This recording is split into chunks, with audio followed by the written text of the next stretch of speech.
Olá pessoal, meu nome é Leandro Carvalho e estamos aqui para mais um vídeo no Verticales Cursos e Treinamentos. Tá? Hoje o nosso assunto vai ser sobre as fases do cuidado do trauma. A gente vai estar falando sobre a questão do acidente, trazer algumas definições sobre acidente e as fases do trauma também, né? Onde a gente vai estar falando sobre o pré-evento, o evento em si e o pós-evento. Tá? A gente começa falando sobre a questão da definição do acidente, né? Costumam falar que o acidente é um evento inesperado e indesejado. Eu costumo falar que indesejado com certeza, inesperado nem sempre, né? Até porque eu sempre falo nos treinamentos que o acidente avisa que vai acontecer.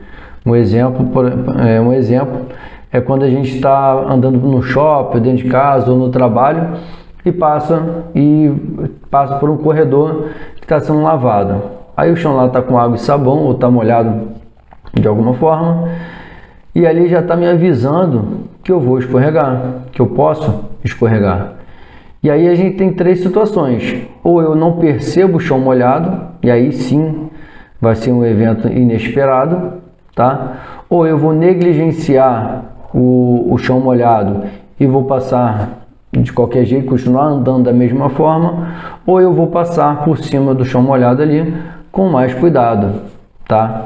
Mas a partir do momento que eu identifico o chão molhado, ali para mim já é um sinal de alerta que ali eu posso escorregar e vir ao chão, tá? E aí vai muito da negligência e passar de qualquer jeito, ou até mesmo de um cuidado maior, caso você tenha que realmente passar por ali, passar de uma forma mais cuidadosa, ou até mesmo decidir não passar. Então esse inesperado nem sempre ele vem realmente dentro desse conceito, tá? Justamente por conta que o acidente ele realmente avisa. Então, dando continuidade ao nosso conteúdo aqui, tá? A questão do trauma, né? O que seria o trauma? Seria lesões que o corpo sofre por consequência de um impacto, seja perforante, seja contuso, seja dilacerante, tá? Então, os traumas são definidos dessa forma. E a gente pode ter o trauma acidental, que acontece realmente por conta de um acidente, uma situação não intencional, e a gente tem os traumas intencionais, tá? Realmente houve a intenção de causar uma lesão em outra pessoa, seja de uma lesão mais leve até uma lesão mais grave, que seria chegar ao ponto do óbito, tá? E aí, com esses conceitos bem de forma básica, que o nosso vídeo hoje, o objetivo é realmente trazer a base desses conceitos, e com o tempo, em outros vídeos, a gente vai estar falando sobre esses assuntos de uma forma mais aprofundada, tá? A gente vai entrar na questão do pré-evento, tá? O que seria o pré-evento? Seria exatamente, né, como o próprio nome já diz, as circunstâncias, tá? O tempo que antecedem o evento. E o que é o primordial nessa questão do pré-evento, tá? É a gente falar muito sobre a questão da prevenção, que é justamente a gente agir para que a gente evite, tá? Que o evento aconteça, que o acidente aconteça, que o trauma aconteça. Então a prevenção é uma ferramenta primordial para que a gente evite esse tipo de acontecimento. Tá? E aí a gente entra naquele ditado, né, que é melhor prevenir do que remediar.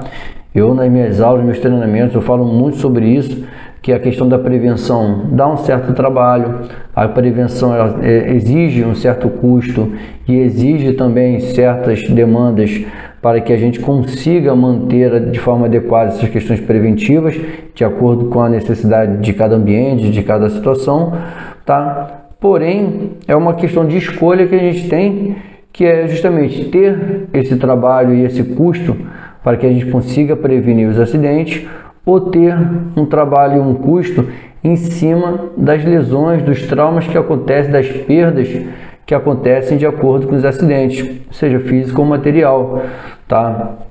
Onde a gente vai ter um custo maior na reforma de um setor, na reforma de uma empresa, de uma indústria, caso exista uma perda material, tá? Seja na questão dos custos hospitalares para você realizar um tratamento por conta daquela lesão, seja a insegurança que a gente pode ter por conta das lesões que a gente sofre, de ficar muito tempo encostado, de às vezes não ter nem condições de trabalhar, ou até mesmo a pior das hipóteses, que é virar óbito. E aí sim a gente não vai estar mais aqui, mas as pessoas que ficaram, elas vão estar sofrendo consequências psicológicas e sociais em cima disso. Então a prevenção, ela deve ser sempre aquele trabalho que a gente queira ter, que a gente deve ter, para que a gente evite exatamente que os acidentes aconteçam, tá? E outra questão do pré-evento, né, são os fatores que contribuem para o acontecimento do acidente. O exemplo que eu dei sobre a questão do corredor, do chão molhado, tá, é justamente isso. Se você percebe que o chão está molhado, aquilo dali já antecede uma condição de acidente, mostrando que o local está em uma condição insegura, tá? Esse é um termo bastante utilizado o pessoal da segurança do trabalho, né, que a gente fala muito sobre a questão das condições inseguras e dos atos inseguros. Então, os fatores que contribuem são muito em cima disso, da condição insegura, que é o local que está inseguro, que as circunstâncias do ambiente estão inseguras, e os atos inseguros são justamente os atos que a pessoa ou um grupo de pessoas atuam para que isso pode trazer realmente a questão de um possível acidente, tá? E aí a gente vai analisar uma questão do pré-evento até quando a gente chega depois do acontecimento, quando o serviço de emergência chega depois no evento, no local, tá? Onde a gente vai traçar um mapa, tá? Um histórico das condições para que tenha chegado naquele final trágico, às vezes um acidente de carro que causou aquele acidente, por exemplo, tá? Pista molhada, nevoeiro, trânsito pesado, uma pista rápida e a pessoa está no carro dirigindo em alta velocidade, tá? Então tudo isso vai contribuir para que a gente entenda as causas, as motivações para que o acidente aconteça, tá? Então é importante a gente fazer esse mapa, tá, histórico do acidente, para que a gente consiga prever possíveis lesões, prever acontecimentos e dar continuidade em todos os campos do atendimento, tá? Quando a gente fala sobre evento, né, em si, a gente vai estar falando muito sobre a questão da cinemática do trauma, quais foram os fatores que contribuíram em cima do trauma, a energia dissipada dentro desse acontecimento, para a gente poder estimar possíveis lesões e gravidade dessas lesões. Um exemplo é a gente falando sobre a questão dos EPIs, tá? Vamos falar sobre carro, sobre acidente automobilístico, onde a pessoa está utilizando o cinto de segurança, tá? Eu costumo dizer que muitos EPIs, eles não são exatamente para impedir um tipo de acidente, e sim eles servem para impedir que haja uma certa gravidade nesses acidentes, tá? O carro, por exemplo, você utilizando o cinto de segurança, ele não impede de você bater com o carro, mas ele impede que você vá de encontro ao volante, vá de encontro ao vidro do para-brisa, tá? Agravando ainda mais as lesões. Mas mesmo assim, ele pode causar alguns tipos de lesões internas, que aí a gente também tem que estar atento com isso, aos sinais que aparecem para a gente dentro do evento, para que a gente consiga prever e suspeitar de possíveis lesões, por mais que aparentemente essas lesões não existam, tá? De forma aparente. E aí, como que a gente vai identificar esse tipo de situação? Vamos pensar no acidente do carro, o quanto o carro foi destruído, foi capotamento, tá? Teve afundamento total da parte anterior do carro, na parte frontal do carro, a batida foi lateral, a batida foi traseira, teve o capotamento, como eu já disse, tá? E aí a gente vai conseguir perceber possíveis traumas. O cinto de segurança, né, quando dá aquela marca, aquele hematoma de forma diagonal ou hematoma horizontal na altura do abdômen, tá?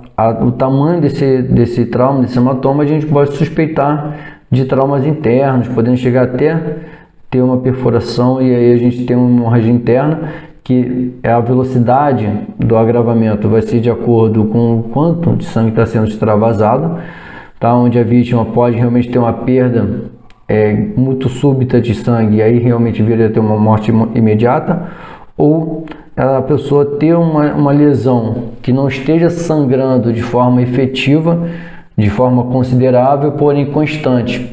E aí aparentemente essa pessoa está bem, mas com o tempo ela vai começar a sentir sinais de choque e realmente vir a agravar na questão de sinais de choque hipovolêmico, tá? E aí a gente tem a questão de observar também a quantidade de vítimas, se é uma vítima só, se é mais de uma, se a gente pode considerar que o cenário de múltiplas vítimas ou de vítimas em massa, onde tudo isso vai contribuir para que a gente trace as estratégias para as ações de cuidados pré-hospitalares, tá? E após essa condição, tá, a gente vai estar falando sobre a questão do pós-evento, tá? Quais são as condições que o local se encontra, quais são as condições que a vítima se encontra, para que a gente consiga traçar realmente as nossas ações, tá? O PHTLS, ele traz a nona edição, ele traz uma condição falando sobre o pós-evento, que é uma distribuição trimodal, em questão das mortes, né, do tempo de morte das vítimas, onde a gente vai estar falando sobre a morte imediata, tá, no acidente, a morte ocasionada nas horas seguintes, tá, e as mortes que acontecem após alguns dias, tá. Existe uma porcentagem, tá, em cima disso, que antigamente a porcentagem, quando a gente falava de mortes após alguns dias, ela é bem grande, mas com os avanços do atendimento pré-hospitalar isso melhorou bastante, tá? Mas a gente tem uma questão muito alta das mortes imediatas e existe uma condição um pouco considerável em relação a algumas horas aí, mas justamente com essa evolução do atendimento pré-hospitalar, essas mortes na segunda fase, na terceira fase, elas vêm caindo aos poucos, tá? E é só a morte imediata que realmente fica um pouco difícil da gente estar realmente diminuindo esses números. Que a gente fala da morte imediata é aquela morte que acontece exatamente no momento do acidente, quando a pessoa tem uma morte súbita pelo acidente, pelos traumas, ou vem a óbito nos minutos seguintes, até uma hora do seu acidente, tá? E aí como que a gente pode evitar essa questão da morte, né, imediata? Prevenção, não tem como fugir disso aí. É evitar que o acidente aconteça, evitar ao máximo que o acidente aconteça, tá? E aí não conseguindo evitar o acidente, fica muito difícil você conseguir reverter um quadro extremamente grave em uma vítima dessa, e aí a morte imediata realmente vai ser muitas vezes inevitável, tá? E aí a gente consegue atuar muito na morte nas horas seguintes, nas horas que prosseguem o acidente, e as mortes um dia depois, através de uma eficiência no atendimento pré-hospitalar, tá? Onde um bom atendimento, uma boa chegada de tempo de resposta dessa pessoa, do sistema de emergência, né, da ambulância no local, ela consegue fazer uma boa abordagem, consegue fazer um APH, um atendimento pré-hospitalar bastante eficiente, então a gente consegue diminuir a incidência dessas mortes nas primeiras horas, tá? E as mortes tardias, ela vai ser uma sequência também do atendimento pré-hospitalar, de um bom atendimento pré-hospitalar, de um transporte adequado, de acordo com a ambulância, adequado para o tipo de traumas que a gente vai ter ali, tá? Seja uma ambulância básica, intermediária, avançada, seja uma questão de utilização de helicóptero, tá? A chegada rápida no transporte e adequada, tá, no serviço intra-hospitalar, e o serviço intra-hospitalar de forma eficiente, né? Você chegar no hospital que tem uma estrutura adequada para atender aquele tipo de trauma. Tanto que a gente tem os hospitais de referência para várias situações.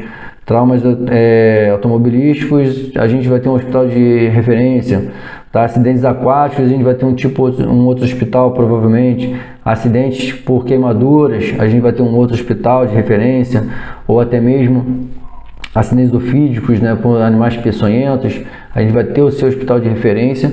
Então, essa questão da morte tardia, a gente consegue trabalhar muito em cima disso, de você fazer um APH eficiente, realizar um transporte eficiente e você chegar ao hospital, ao serviço hospitalar, que tenha a estrutura adequada para aquele tipo de evento que você tem em suas mãos, tá?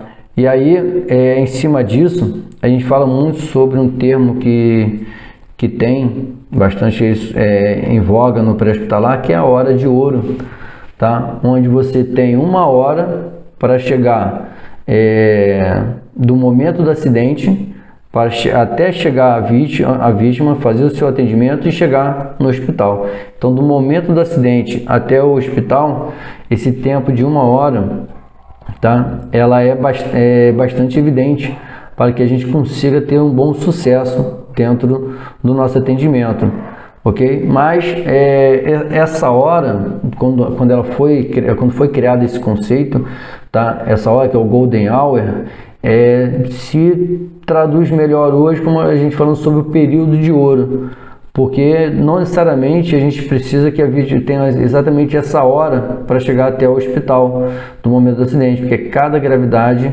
vai ter o seu período de ouro adequado. Às vezes você vai ter, para você conseguir ter um atendimento adequado, necessita de 20 minutos, 30 minutos, 40 minutos, tá? Isso vai variar muito realmente de acordo com a gravidade das lesões, dos traumas acontecidos mediante ao acidente que você sofreu, tá? Então hoje o nosso vídeo é sobre isso, basicamente a gente falando sobre o que seria o trauma, né, o acidente e as fases do cuidado do trauma, né, onde a gente falou sobre o pré-evento, o evento em si e o pós-evento. É uma questão bem básica, baseada muito em cima do PHTLS, para que a gente tenha um início no entendimento do que a gente deve pensar, como que a gente deve refletir, como que a gente deve ter nosso poder crítico em cima dos acontecimentos, para a gente poder traçar as melhores práticas dentro do nosso atendimento, tá? Então, esse foi o nosso vídeo. Agradeço a participação ter ficado até agora no nosso conteúdo. Peço mais uma vez que adicione o nosso canal, tá? Dê um like, curta nossa página aí, ative o sininho para você receber novas notificações, compartilhe com seus amigos. São conteúdos que podem fazer total diferença, tá?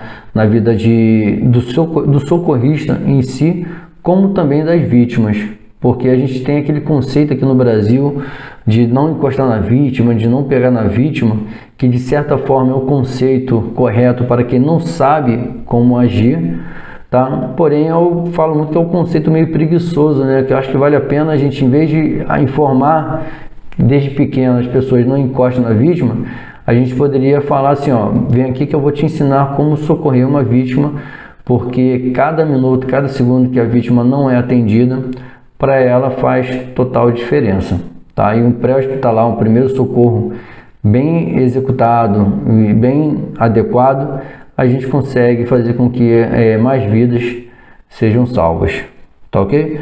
Meu nome é Leandro Carvalho e até uma próxima. Um abraço.